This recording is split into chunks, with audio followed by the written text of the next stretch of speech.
I'm not sure if this is working or not, or what we're doing. Who knows what we're doing here? Have you any idea? Not me, no. Oh, I see something in the corner. It is me. Hold on, let's see if we can put the thingy out first. Here we go. Let's try the logo, see if that works.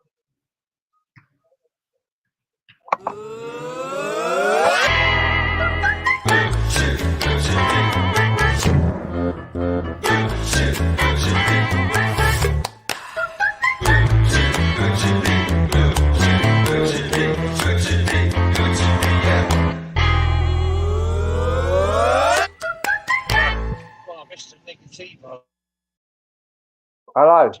Yay, I finally worked out how to use all the buttons. We've just won 4-1. Joining me from the America is Mike. How you doing, Mike? I am very, very well after that. And hopefully joining us walking or in the car on the way home, fresh out the game, Charlie. Good afternoon, guys. Evening, shall I say? How are we? Hello, mate. How was it? Me? Yeah, can mate. Are you loud and clear? Mate. It was really good. Yeah? It was good. It was really nice to be back in there. Good little atmosphere until the stewards told everyone to sit down. But other than that, it was very enjoyable. Like, you was getting told to sit down? Oh, it was a bit stupid. Everyone was standing up the whole ground. And then, they come out and told everyone to sit down. Hey, I don't think you get coronavirus if you sit down, Charlie. I think that's what it is. You only get coronavirus. Yeah, I think that's what they were saying, Mike, to be fair, mate. Ridiculous, huh? To be fair, though, for 2,000 in the ground, you could, I mean, the singing was a lot more, it was a lot stronger in the first half.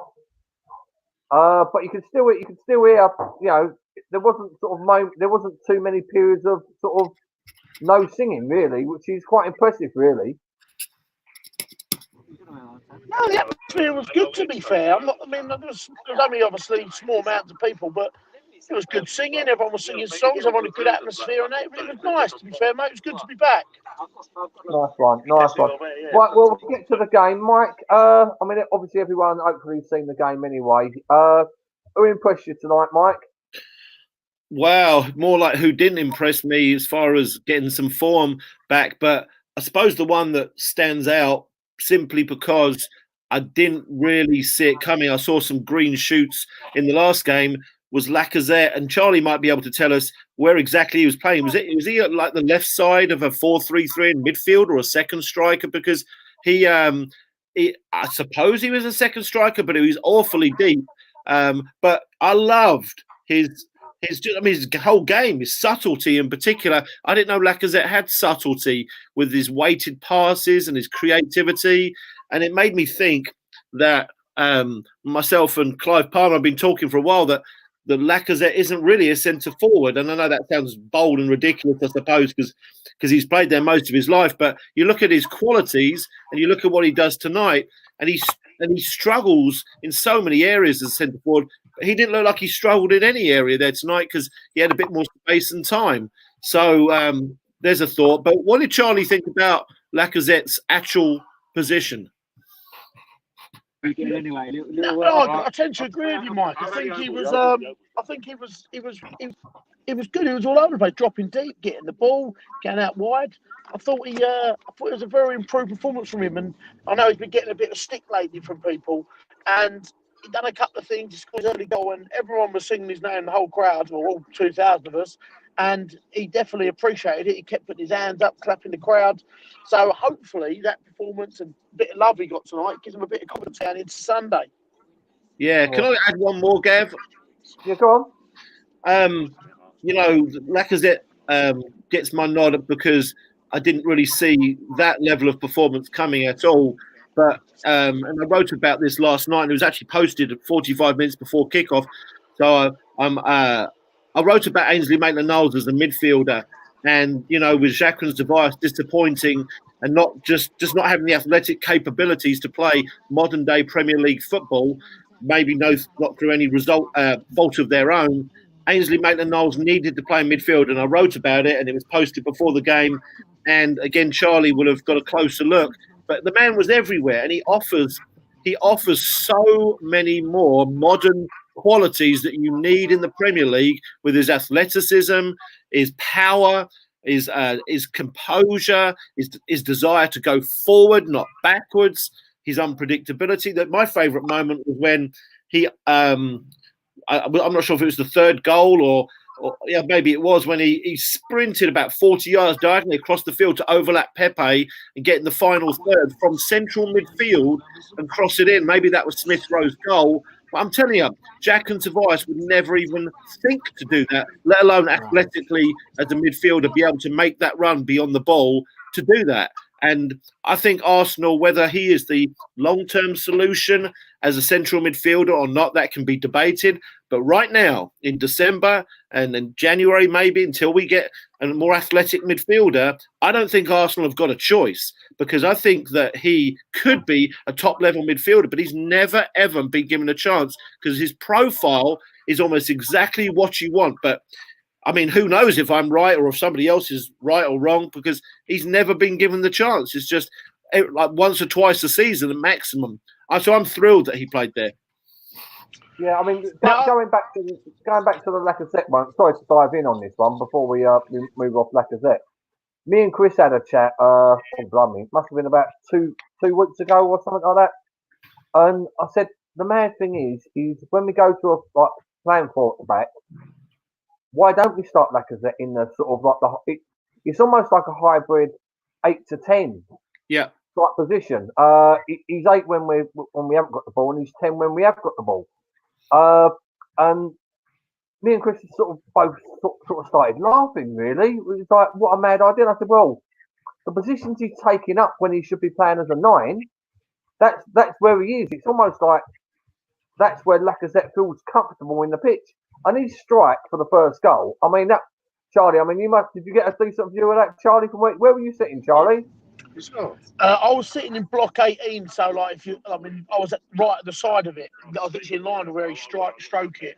As soon as it left his foot, though, you knew it was going in. The power and the speed of it just went straight back the net. Lovely. I was happy. I was so happy he got his goal. To be fair, I think he'd been on a bit of lack of confidence at the minute, and he looked at a new purpose tonight. The way he was running about, a lot of energy, going deep, getting the ball. Very pleasing for him. And when he come off, he looked very happy with coming off. Normally he comes off, doesn't he? He looks like he got the ump. But no, he looked a lot more. His attitude looked very good tonight, and it's pleasing to see. Do you think? I mean, like I said, Mike can give you a chance on this one first. But the early goal just set us up, didn't it? It could have, like I say, even though they come out the blocks and we look quite sharp straight away, but grabbing that early goal, it almost set the tone for the whole of the game. And I don't think we sort of left them levels the whole game, did we? It was just high levels the whole game. Yeah, but do you know what? I think it's more than that, Gav. I think, of course, you're no doubt that your point is right, that an early goal set the tone, and it always does, and it gives you confidence. It always does. I think it was more than that.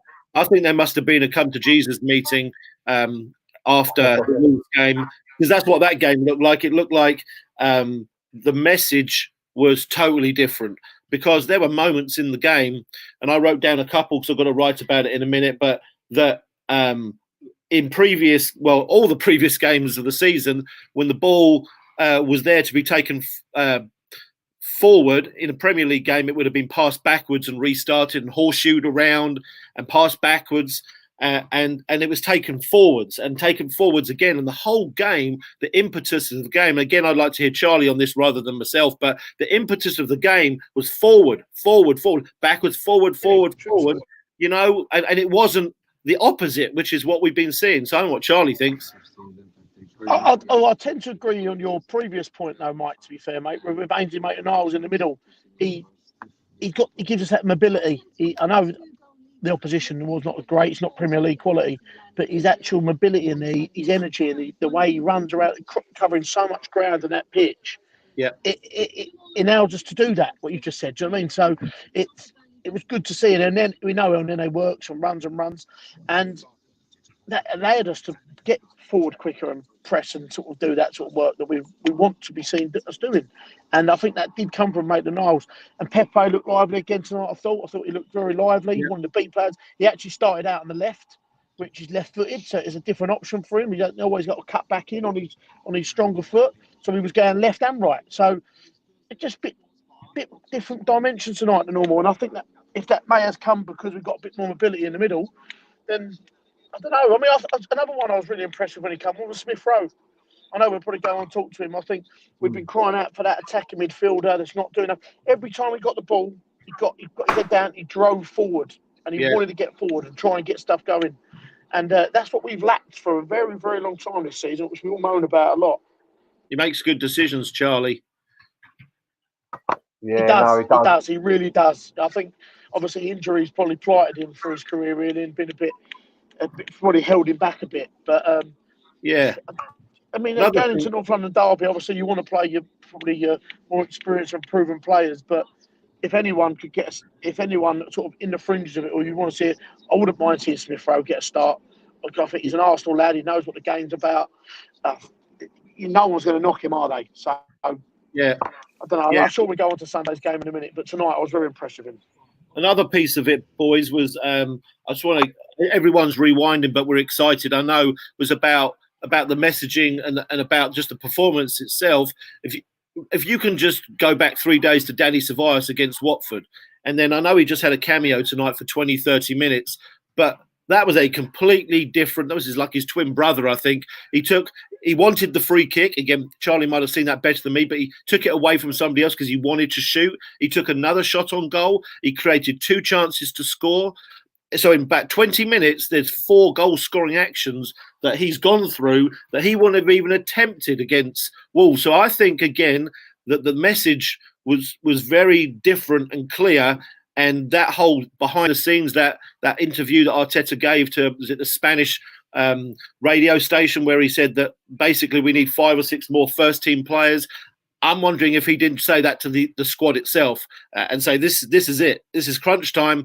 You either you step it up, and and his point was, we need midfielders that score goals. We don't have them. We don't even have them, let alone asking them to do it. They're not capable of doing it. It was what he's almost saying, and sometimes I think you need to say that, and you need to offend people to get a rise out of them.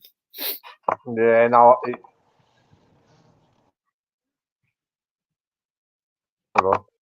Sorry, I muted myself there, and my daughter walked in, so I muted.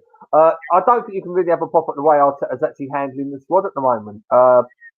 We've obviously got players in the squad that isn't as strong as we would like it to be, but I think he's getting the best tune out of them the majority of the time. We've just got to hope he does that again Sunday. The other thing that was quite nice as a squad, especially obviously with progression in the Europa coming up as well, is we had 2 centre-backs who haven't played for a very long time coming back. So we've had Mari coming in, who I believe played the whole game. Yeah. And Chambers come on for about the last 20 or so minutes. I know Mari scored a goal. I thought we actually took that well. I thought it was a free header, but he still had to glance it, and he still had to put it, and it was bang on, in off the post. Charlie, I mean, obviously, it's different watching the game in the ground than it is on TV. We all know that. But I mean, Mari, was he taking up the right sort of positions the whole game, or was you not really sort of looking at him? No, he did. Defensively in that, he did all right. I just think there was a couple of times he sort of let the ball bounce in front of him. It went over his head and stuff like that, which I noticed. But he hasn't played for, I don't know, since that Man City game, hasn't he? Which was in March. So it's his first competitive game in 6 months. Is it March? No, yeah, probably longer than that. Do you know what I mean? So he's going to have time to come back. Do you know what I mean? But as you said, it was a solid performance from it. Against an easier opposition, which is probably nice for him to come into a game like this. And something you do notice at the ground is obviously, like, you can hear everything on the pitch. You hear everyone shouting what they're saying. And I was very impressed with the goalkeeper and how vocal he was. He was so vocal, non-stop talking to defenders, non-stop telling people what to do. And then Callum Chambers was exactly the same when he came on as well. Very loud, talking to people. And you do get to see who the ones are on the pitch who are talking the most when there's no crowd there like that. Charlie, what was the deal with Arteta? Was Arteta dictating every single pass like he has been, or was he a little more relaxed? Absolutely everything. Really? You can hear from the whole. Yeah, it was on the opposite side to me, but you can always hear him telling people what to do. Even people not involved on the ball, in and around the ball, talking to them. And look, we've all been Arteta has come probably under a bit of criticism lately with team selections and all sorts of things that have been going on. But he's got to be given a chance. And I mean, I know we're all very positive and sort of behind him and want him to do well. And I think it's going to be time. It's going to take time, isn't it? I mean, we know he weren't going to come in straight away. He hasn't had his own personal managing a pre-season. He hasn't had one himself, has he? A proper one. This season's been very up in the air, starting again. So we just got to hopefully just stick with him, go through it. Hopefully we can get the odd result here and there, try and stay as close as we can to the top four. And I know, obviously, if we get a result on Sunday against Tottenham, I know as crazy as it sounds, we go 5 points behind them and they're top of the league. That's how tight things are at the moment. Everyone's going to be beating everyone. Everyone's going to be dropping points. We just got to be a bit more consistent with these next run of games we've got. And all of a sudden, 3 wins on the spin puts you right back in it again. Yeah. What I noticed, Charlie, especially first half, and like I say, I mean, you're in a good position tonight because even though the crowds were quite loud, especially first half, you can probably still hear a lot more of the players shouting than you could do if that place was, well, even had 20, 30,000 in there, right? But Lacazette was doing a lot of, it looks like he was doing a lot of dictating, especially the first half. You saw a lot of his arm going out and pointing, etc., etc. Could you hear him being vocal, just out of interest? Yeah, you could. You could hear him. And obviously being captain as well, you could hear him talking to people. And it was good because he's one of our more established, experienced, older players. So that's what you want from him to be doing that. And tonight, first hand, I see that live, and it was positive to see him be like that. Do you know what I mean? And he got rewarded with his goal, which I think he desperately needed. So for me, I think tonight's result, I know we're sure we go on to Sunday in a minute, but tonight, all in all, was a success for me. It'd be nice to have kept a clean sheet, obviously, but there's a lot of positive performances. The boys looked fairly sort of buoyant and sort of wanted a bit. We hit the ground early doors running. And if to be honest with you, we wouldn't have been surprised if that would have been 6 or 7 games. We had lots of chances. They've kept the played really well, to be fair. I thought that. I mean, Maitland-Niles was unlucky. Eddie was unlucky with another one. I think Pepe should have pulled the trigger a little bit more when he had the opportunity. But I mean, my main one is if someone sort of told me that was 7-1, I would I'd believe them because we had the chances, and that's what's the good thing, Mike, is I can't remember a game where we created that many, not just decent chances. We created probably 7, 8, 9 clear-cut chances. Look, on another day or a bit more clinical finishing, we could have rolled out 6, 7, 8 tonight, couldn't we? Yeah, well said. Absolutely. And you know what? The opposition. Okay, all right. So we've got Austrian opposition. They're not great. I get that. But to me, it wasn't really that. It was just the attitude. There was a different attitude tonight because I agree. You saw so many more players moving off the ball. You didn't see the static Premier League team. You saw drive. You saw, and again, the biggest thing for me is those tiny details, which is ball comes into midfield, turn, not pass it backwards. Those little things don't happen in the Premier League. It was the attitude was totally different. So you're right, Gav. 6, 7, 8 maybe goals could have been scored. Again, not just chances, clear-cut chances. Balogun had one at the end, but it wasn't because Rapid Vienna weren't very good. Not to me, anyway. That's part of it. The biggest part was that the players changed their attitude. Yeah, no, exactly. Right, let's get the elephant out of the room. Let's move on to Sunday. Guys, I'm just about to go through the Blackwall Tunnel. I'll be back in 3 minutes. Okay. If you're going south of the water, you're well out of order. 3 minutes, I'll be back. All right, mate. We'll wait for you before we start the Tottenham chat, Charlie. Please do. Go on, get out of North London. Go on. Oh, bless. Yeah, no, we'll wait for him to come back, Mike, before we go on to the Tottenham thing. Reece Nelson. I thought he looked quite lively. To be fair, I like the way he Yeah. doesn't want to do. He's got one pace, and that's fast forward. And sometimes it works, sometimes it don't work. But I just like wingers and attacking midfielders that have got that sort of attitude. He just wants to attack. There's no half pace about him. There's no slowing it down or mixed pace. He's just 100% fast forward, isn't he? Yeah, I'm a big fan. I mean, his talent is undeniable. You can see the talent, and for a while, I've sort of called him not quite Nelson because there's so many things he tries, and you can see they're just so close to working. There was actually one, I think the keeper came out and he beat the keeper to the ball. Didn't quite work out. But I feel like he needs a big breakthrough moment, and then he could fly, Gav, because the talent is there. But and also, we need our coach to trust him. I mean, if he's trusted Willian for all 10 Premier League games when he's only played well in one, he can trust Reece Nelson for 5 and say, you know what, we're going to sit Willian down. We're going to give you 5 games, let you breathe. You're not going to be judged too heavily on 1 or 2. We'll let you play 5. And I think everybody knows that if he was given that trust, that he could produce a whole lot more attacking energy than Willian, because as you say, he plays it in fast forward. He plays it almost like he's. I think what I'd add to yours, Gav, is that I feel like Reece Nelson plays the game with a smile on his face, even though I don't see a smile on his face.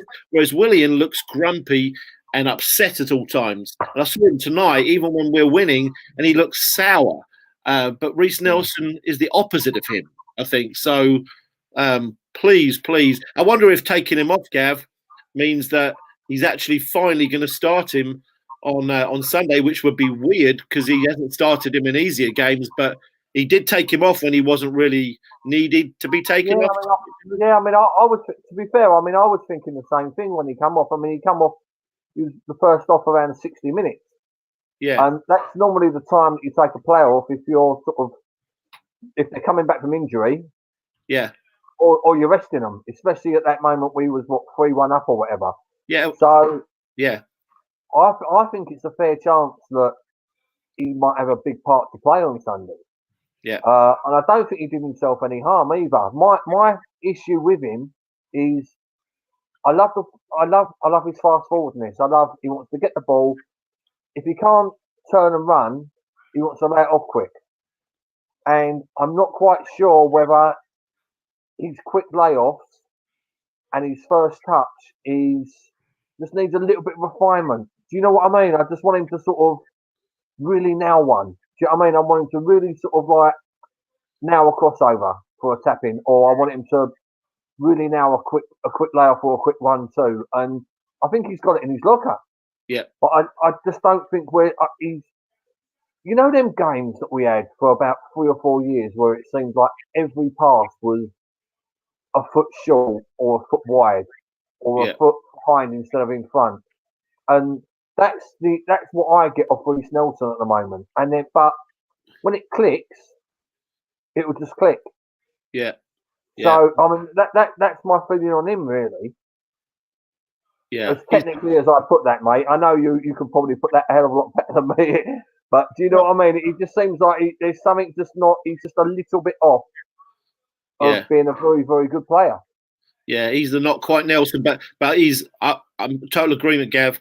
Give him 1 or 2 big moments of fantastic, important assist, a couple of goals. He can bend one in the top corner.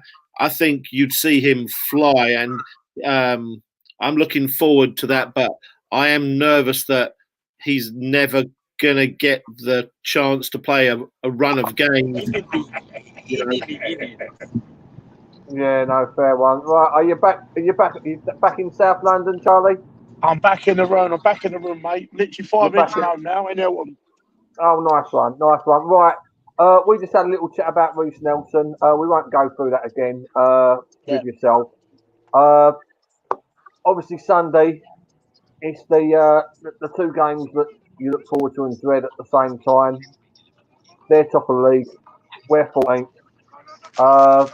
Who's done themselves a favour to be in the starting 11 tonight, Charlie? Definitely Lacazette. I don't think he will start Maitland-Niles, but I think he played well tonight. I don't think he'd get the nod, but I think he has shown that he can play centre midfield and might get opportunities in future.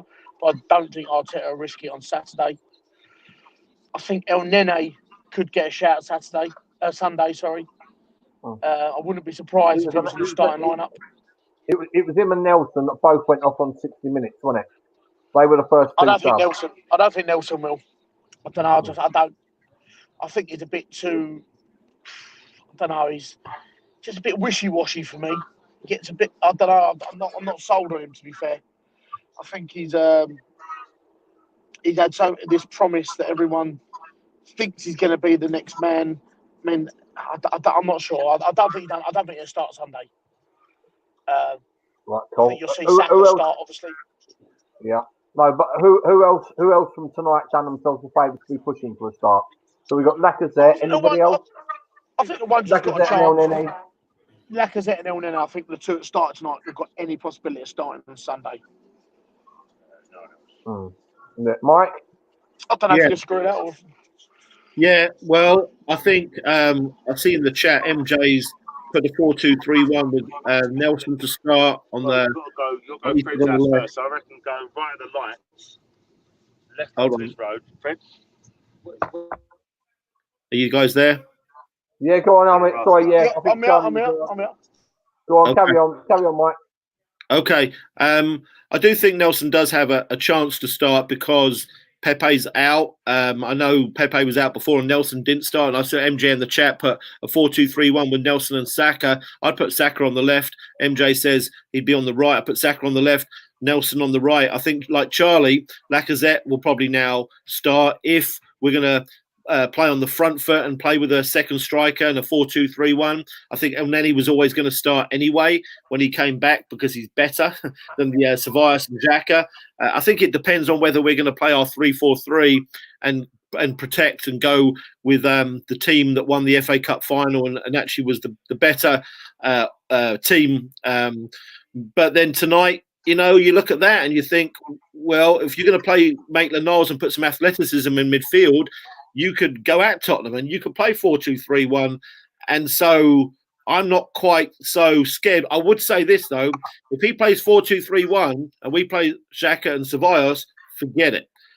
He either, and to me, at the same time, to be fair to those two guys, if he does play Xhaka and Ceballos and plays 3-4-3 and sits back, those two are actually proven in that system, sitting deeper, that they actually do quite well. It's just when the game becomes open and expansive, they don't have the athleticism, so it becomes pointless.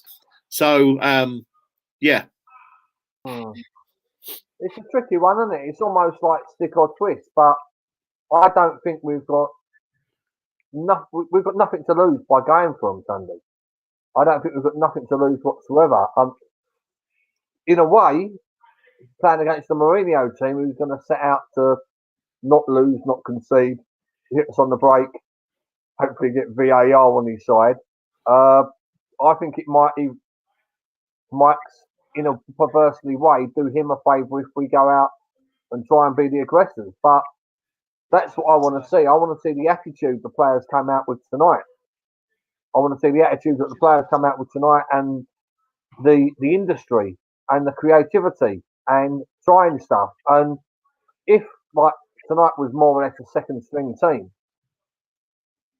you've got to hope that, the ones watching are sitting, had a good sit down and watch that game tonight. Yeah. And sort of know what's really expected of them, really. Yeah. So, I mean, Charlie, yourself, mate, is it stick or twist Sunday? Do we go for the throat straight away? Is Charlie there? If he is, he's got his mute button on. I think it's important that we don't go 1-0 down early on. I think that is the most important thing. And we need to... It's difficult. I know people want to say, go and have a go at them at 14th and they're top. But if we go 1-0 down early doors, you just know our heads are going to drop. We'll be an uphill challenge. Then Mourinho will sit back and more pick us off with the counter with the pace of Son and people like that. I think we need to play it a little bit like we did United away City away in the semi-final, City in the Cup semi-final. We're gonna have to play that 3 at the back. I think we just have to try and play on the counter at first, see how the game goes. I think it's going to be a bit of a chess match with him because you know what Mourinho's like. He's going to be very sort of reserved, defensive as well. I think it'd be important to see the game out. First half hour, test the water, see what it's like. And we will get a sniff of some sort early on. We've got to take our chances. We really need a Aubameyang or Lacazette, whoever that first chance falls to, we've got to take it. I know that's a lot easier to say that than it actually is done, but Aubameyang owes us a goal here, I think. And I think Sunday's a day we'll get it. As mad as it is, I'm quietly confident on Sunday. I've got a funny feeling that when we get out, I've got people in the car going to me now, I'm having a laugh, but I ain't. I generally feel that this is the sort of game we everyone writes us off, no one's given us an oath. We're going to get something. Yeah, no, fair one. I've just got to ask how much Jack Daniels have I had? I think the answer to that is always not enough. Exactly, Gav. Not enough, Gavin said. Is your old man in the car, Charlie? My old man is in the car with me, mate. Oh, give him my best, Hello, mate. Gav. Hello, mate. How you doing? He's good. I'm He's happy. good, He's mate. happy. Gone back to the football. I bet he is. Have a good Christmas, mate. Tell him, Charles. Have a good Christmas, Mark. You too, Gav and Mike. Yeah, thanks. Sorry, Mike. Yeah. So, like I say, it is just a case of stick or twist, really. I mean, I think Charlie brought out some good points there, where the fact that really we've got to get the first goal. But does he? Arteta start with a lineup that can be flexible enough to go from that? And to be honest with you, I even think the Lacazette riddle of 8 to 10 is a bit of a confusing one, especially if we start like how we did today, where especially the first half we had some really great width, and I think that might be key really Sunday, just to get some real good width on them, force their wide attacking forwards back a little bit more. Yeah. Well, here's what I think. Final thought on that game. Of course, the Arsenal fans want to win, and I suppose we need to win. Well, we don't need to win. We all take a draw probably now, but I think that honestly, the Arsenal fan base just want to have their hope back. And after seeing that tonight and getting some hope back, whether we win or draw or lose on Sunday, from my point of view, I really strongly feel like we would accept whatever result we're given to a point if we felt like we're returning to having hope, not this horseshoe negative football with nobody in the centre of the park and no connector between the defence and the midfield and up front. So if we see some significant progress, just like if we see the performance that we saw tonight, forget the scoreline, the performance against Tottenham, regardless of the result, I think everybody would lay off Arteta. They'd be cool with the team because they think, okay, we've now done a 180 and we're cool. We're good because we're now moving in the right direction. We didn't necessarily expect to beat Tottenham at White Hart Lane, considering what's going on right now with the league positions. But that was a very positive performance. So for me, of course, I want 3 points, but I want a really positive performance. So I think you have no choice. I think you go at them. And I think you go play 4-2-3-1. You play Ainsley Maitland-Niles or Joe Willock. I play Ainsley Maitland-Niles with El Neni.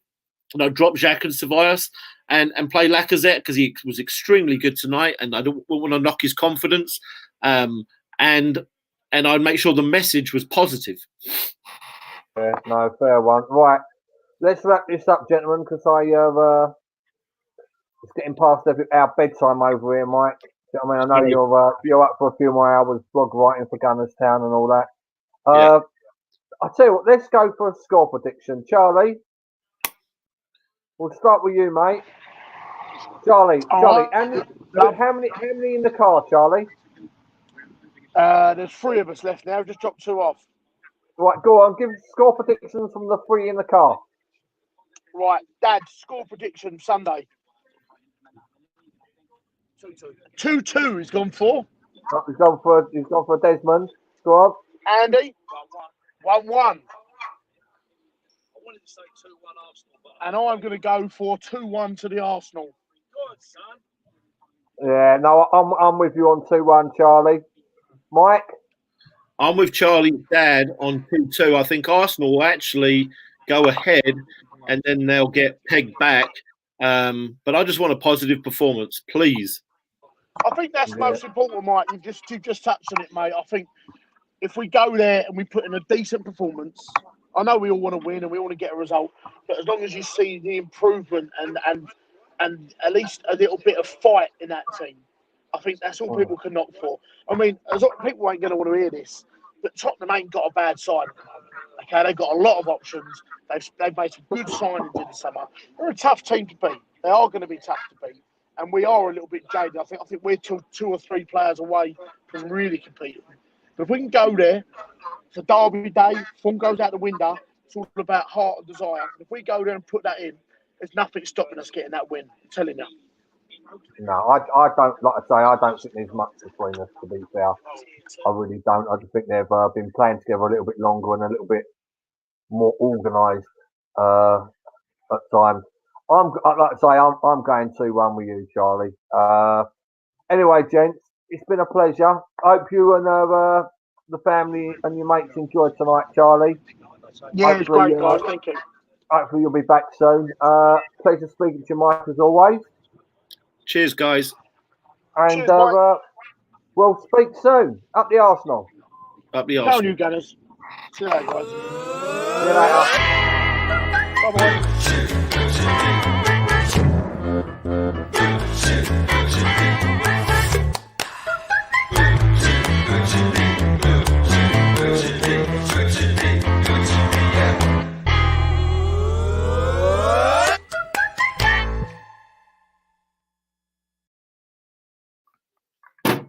Paul was going to slaughter me for that one job.